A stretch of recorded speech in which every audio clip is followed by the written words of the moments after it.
عزیز دوستو السلام علیکم۔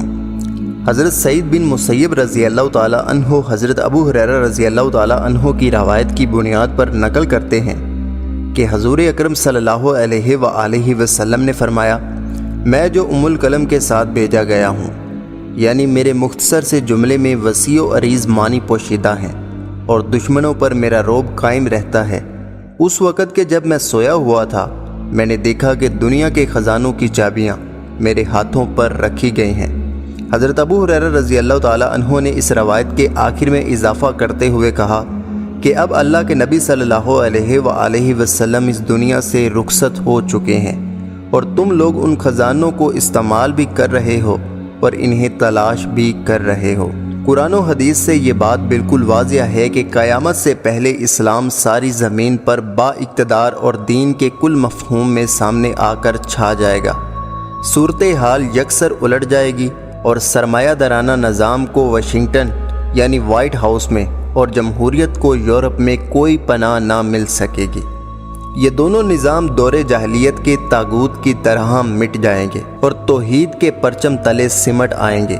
ماضی کی طرح کفر کے بچے بڑھ کر اسلام کی مشال کو خود تھام لیں گے اور اسے لے کر کفر کی سرزمین میں داخل ہوں گے۔ اسلام کے نور سے پھر ساری دنیا جگمگائے گی۔ اللہ تعالیٰ کا مبارک نام دنیا بھر میں اس کے مخلص، جانثار اور متقی افراد کی زبان پر ہوگا اور اس کی شریعت کلی طور پر رائج ہو جائے گی۔ اسلام کا سورج پھر کبھی نہ ڈوبنے کے لیے طلوع ہوگا اور شمال، جنوب اور مشرق و مغرب ہر جگہ اپنی کرنیں بکھیرے گا، اور تب جا کر وہ آیت اپنا صحیح مفہوم پیش کرے گی جو سورہ مومنون میں درج ہے۔ اللہ تعالیٰ قرآن پاک میں فرماتے ہیں، اور تم لوگ سب ایک ہی امت سے تعلق رکھتے ہو، میں ہی تمہارا اللہ ہوں، لہٰذا تم مجھ سے ہی ڈرو۔ دوستو، اس حدیث سے ہمیں اندازہ ہوتا ہے کہ مسلمان کس طرح آزمائشوں سے گزارے جائیں گے۔ حضرت ابو ہریرہ بیان کرتے ہیں کہ اللہ تعالیٰ کے رسول صلی اللہ علیہ وآلہ وسلم نے فرمایا کہ مومن کی مثال ایک تازہ سبز پودے کی مانند ہے جو ہوا کے ہر جھونکے سے ادھر ادھر مڑ جاتا ہے مگر اس کے باوجود اپنی جگہ پر قائم رہتا ہے۔ مومن کا طرز عمل بھی اسی کی مانند ہوتا ہے، وہ بھی ہوا کی طرح آزمائشوں سے جھک جاتا ہے لیکن تازہ سبز پودے کی مانند جلد ہی سیدھا ہو جاتا ہے۔ دوسری طرف کافر کی مثال شمشاد یعنی پائن کے درخت کی سی ہے، وہ سخت اور سیدھا ہی رہتا ہے مگر جب اللہ تعالیٰ چاہتا ہے اسے جڑ سے اکھاڑ دیتا ہے۔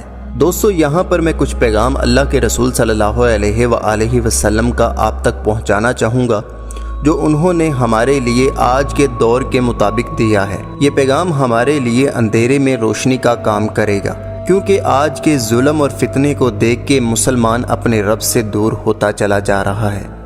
لہٰذا اللہ کے رسول صلی اللہ علیہ وآلہ وسلم کو یہ خبر تھی کہ مسلمان اس طرح کرے گا، لہٰذا انہوں نے قیامت تک ہونے والے واقعات کا ہر ایک لمحہ ہمیں لفظوں میں پرو کر دیا تاکہ ہم جب بھی اللہ کی رحمت سے مایوس ہوں تو ہم اسے یاد کر لیں اور ہمیں پتہ چل جائے کہ یہ وہی وقت گزر رہا ہے جس کی خبر اللہ کے رسول نے دی تھی، اور اس وقت کے بعد ہمارے لیے اللہ کی طرف سے انعام نازل ہوگا۔ اب وہ پیغام کیا ہے، ذرا غور سے سنیے گا۔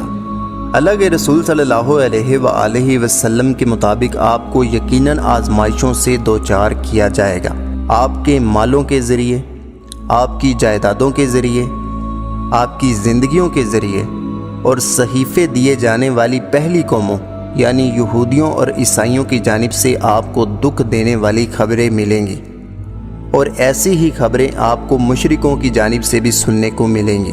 جیسے کہ اللہ تعالیٰ قرآن میں فرماتا ہے، تاہم اگر آپ ان سب حالات میں صبر اور خدا ترسی کی روش پر قائم رہیں تو یہ بڑے حوصلے کا کام ہے، اور یہی ہر مارکے میں آپ کے لیے فیصلہ کن کردار ادا کریں گے۔ چنانچہ دجال کے خاتمے تک اللہ تعالیٰ کے یہ دشمن مسلمانوں کے خلاف دہشت گردی کرتے رہیں گے اور انہیں دباؤ میں رکھتے رہیں گے۔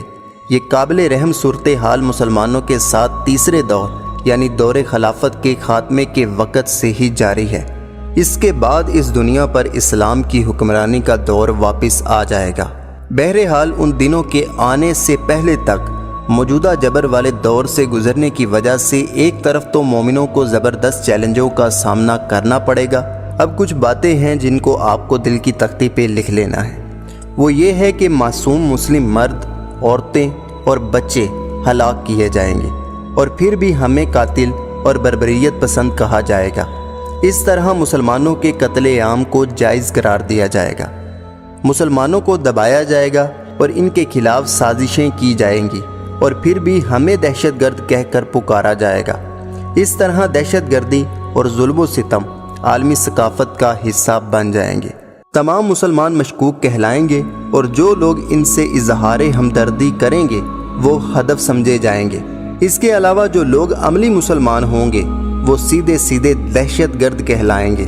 ہمارے ممالک ہی لوٹے اور برباد کیے جائیں گے، اس کے باوجود ہم ہی کو مجرم کہہ کر پکارا جائے گا۔